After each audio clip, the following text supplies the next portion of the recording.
Divorce Day Diaries, day 268. It's another beautiful morning out here in Whangarei. You know what we're up to. I'm finding an iced latte. So today I think we're actually going to go see some glowworms. Apparently there's some of those, like just south of the town. More nature. Currently between the two cafes I've gone to, I'd say Narnia had the better iced latte, but in my opinion at $9.80 it's just not worth it. Like if I was to go to a place often, I would still go to Divine because the iced lattes are only $8.50 and they're still pretty damn good. So let's see how this third place holds up. So once again, I'm continuing my journey down Carmo Road. The worst part of this, of course, is the fact that I didn't even notice that I had peanut butter on my face and I walked all the way over to this cafe. But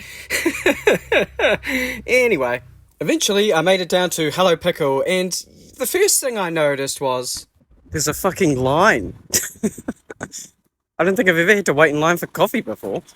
Now, on an ordinary day, I would have seen something like that and I would have just gone, oh no, I'll just go back to the usual place. But, you know, I'm on holiday. I really want to try this place out. And I'm bloody glad I did, because honestly, I rocked up. I was served almost immediately. My coffee was made probably quicker than it has been at some standard cafes. So, fantastic service. I finished that whole iced latte on the walk home. Like, it was actually really good. Not only was it a really good iced latte, it was $7.50, which is so far the cheapest one I've found. It's really just my small town talking when I see a line and I'm like, oh, this is why I moved to a small town, so I can avoid people. But realistically, that was a knee-jerk reaction because that service was fantastic. And I was in and out of there in like 2 minutes. So, while Mum's at work, I made sure to get the washing in. She's been washing my clothes for me to keep on top of it. Good on you, Mum. Thanks.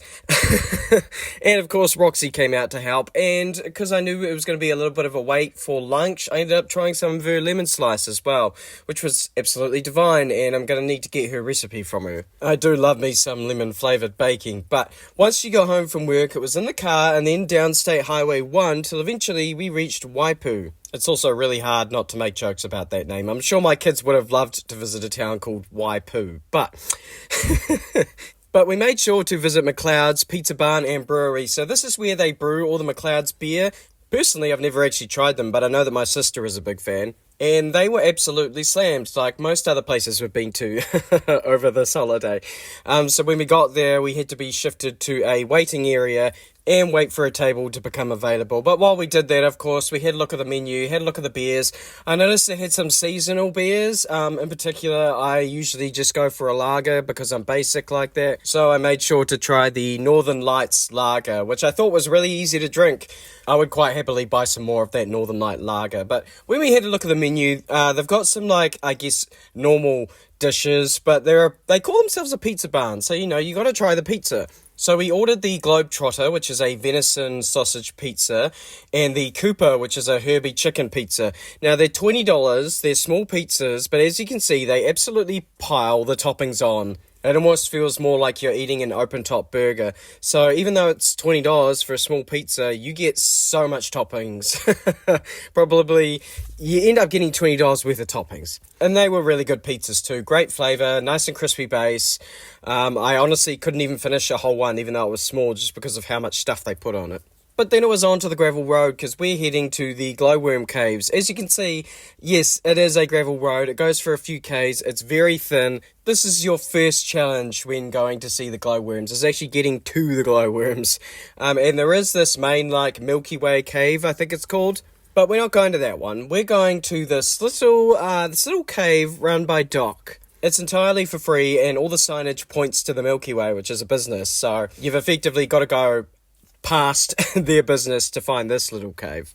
Your second challenge is actually getting to the glowworms from your car. So the ground was quite muddy because there was a lot of people walking in and out, so it was quite slippery. At some point I took the sandals off and just left them on a rock because I've got like no grip, but then I was walking through the water and it's rocky and bare feet, and I was fine with that, but Mum struggled a little bit.